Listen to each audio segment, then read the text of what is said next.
नमस्कार। कोलकाता के आर्जिकर अस्पताल में ट्रेनिंग डॉक्टर के साथ जो घटना घटी और उनकी हत्या का मामला अभी शांत भी नहीं हुआ है कि पड़ोसी असम में एक नाबालिग छात्रा के साथ गैंगरेप की घटना के विरोध में महिलाओं को सड़क पर उतरना पड़ा। इस मामले में एक अभियुक्त ने पुलिस की हिरासत में ही कथित रूप से तालाब में कूदकर आत्महत्या कर ली। मुख्यमंत्री हेमंत बिस्वा शर्मा ने बयान में इस मामले को सांप्रदायिक रंग दे दिया। उन्होंने कहा कि राज्य के 12 से 14 जिलों में स्थानीय लोग अल्पसंख्यक हो गए हैं और उनकी जमीन व संपत्ति पर कब्जे के लिए ही वहां एक खास तबके ने आपराधिक गतिविधियां तेज कर दी है। विपक्षी दलों और अल्पसंख्यक संगठनों ने मुख्यमंत्री के बयान की निंदा की है। असम के नगांव जिले के ढींग में रहने वाली 14 साल की छात्रा पड़ोसी गांव में ट्यूशन पढ़कर साइकिल से लौटने के दौरान लापता हो गई थी। अगले दिन वो बेहोशी की हालात में खेत में मिली थी। पुलिस ने इस मामले में एक अभियुक्त की गिरफ्तारी की थी, लेकिन उसे तड़के करीब 3 बजे जब मौके पर ले जाया गया तो उसने कथित रूप से तालाब में कूदकर आत्महत्या कर ली। इस मामले में बाकी 2 अभियुक्त फिलहाल फरार बताए जा रहे हैं। दूसरी ओर घटना की जानकारी मिलने के बाद से ही इलाके में महिलाएं सड़कों पर उतरकर विरोध जता रही हैं। उस छात्र के पिता गुवाहाटी में काम करते हैं, जबकि उसकी मां का निधन बचपन में ही हो गया था। छात्रा के साथ रहने वाली उसकी चाची बताती है वो पढ़कर पुलिस अफसर बनना चाहती थी। अब पता नहीं वो इस हादसे से कैसे उबर सकेगी। असम के मुख्यमंत्री हेमंत बिस्वा शर्मा ने हालांकि इस घटना की कड़ी निंदा करते हुए दोषियों को शीघ्र गिरफ्तार कर कड़ी से कड़ी सजा देने का भरोसा दिया है, लेकिन साथ ही इसके बहाने उन्होंने राज्य के अल्पसंख्यक तबके पर निशाना साधते हुए इस मामले को सांप्रदायिक रंग भी दे दिया।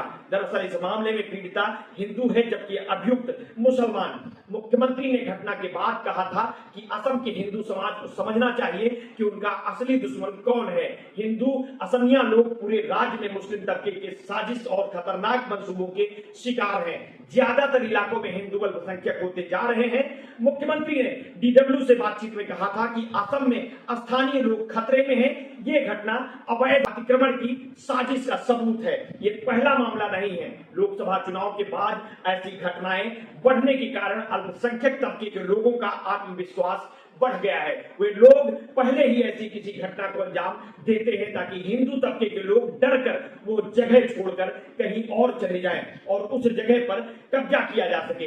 बीते 15 साल में राज्य में ये साजिश चल रही है। उनका कहना था कि ढींग में असमिया लोगों पर इलाका छोड़ने का भारी दबाव है। वो असमिया संत श्रीमंत शंकरदेव की जन्मभूमि है।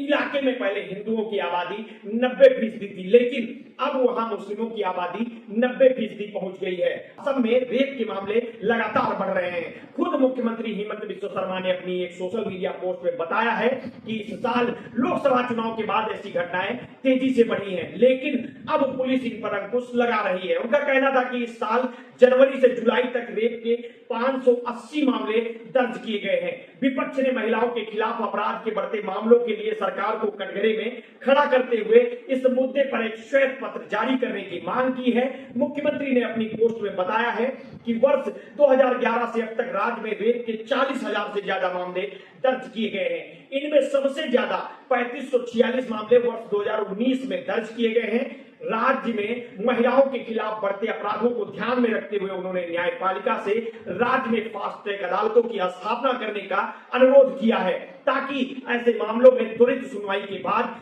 दोषियों को सजा दी जा सके। असम प्रदेश बीजेपी अध्यक्ष भावेश कलिता ने DW से बातचीत में कहा था कि असम में रेप की बढ़ती घटनाएं कोई संयोग नहीं बल्कि संगठित अपराध का नतीजा है। इसके पीछे ताकतवर लोगों का हाथ है। यही वजह है कि अपराधियों के मन में कोई खौफ नहीं है, लेकिन सरकार ऐसे अपराधियों को प्रश्रय देने वालों से सख्ती से निपटेगी। दूसरी ओर प्रदेश कांग्रेस ने इस मुद्दे पर सरकार से श्वेत पत्र जारी करने की मांग की है। पार्टी की प्रदेश उपाध्यक्ष बबीता शर्मा ने कहा है कि मुख्यमंत्री ने खुद ही मान लिया है कि असम महिलाओं के लिए सुरक्षित नहीं है। ये राज्य में कानून व व्यवस्था की स्थिति के ढहने का सबूत है। सरकार को बीते 10 वर्षों के दौरान महिलाओं के खिलाफ होने वाले अपराधों और उन पर अंकुश लगाने के लिए किए गए उपायों का ब्यौरा देते हुए एक श्वेत पत्र जारी करना चाहिए। असम की बीजेपी सरकार महिलाओं के लिए सुरक्षित माहौल बनाने में फेल रही है। उनका कहना था कि मुख्यमंत्री की ओर से पेश आंकड़े तो उन मामलों के हैं जो पुलिस में दर्ज किए गए हैं, इसके मुकाबले दर्ज नहीं होने वाले मामलों की तादाद कहीं ज्यादा है। राजनीतिक विश्लेषक विजय कुमार गंगोई मीडिया से कहते हैं कि रेप की घटना कहीं भी हो सकती है और ये सही है कि राज्य में हाल ही के महीनों में महिलाओं के खिलाफ अपराध बढ़े हैं, लेकिन ऐसी घटनाओं को सांप्रदायिक रंग देने से बचना चाहिए। अपराधियों की जाति व धर्म देखे बिना उनके खिलाफ कड़ी कार्रवाई की जानी चाहिए ताकि एक ठोस संदेश दिया जा सके। शीर्ष प्रशासनिक पद पर बैठे व्यक्ति की ओर से की गई सांप्रदायिक टिप्पणियों से सामाजिक वैमनस्य और बढ़ने का खतरा है। खैर, इस तरह के मामलों को लेकर के आप क्या सोचते हैं, अपनी टिप्पणी कमेंट बॉक्स में अवश्य दीजिए। आपने अगर अभी तक हमारे चैनल को सब्सक्राइब नहीं किया है तो तत्काल कर लीजिए, बेल आइकन दबाना ना भूलिए। अपने स्वास्थ्य के प्रति सचेत रहिए, सजग रहिए, अपना ध्यान रखिए। बहुत बहुत धन्यवाद। साधुवाद।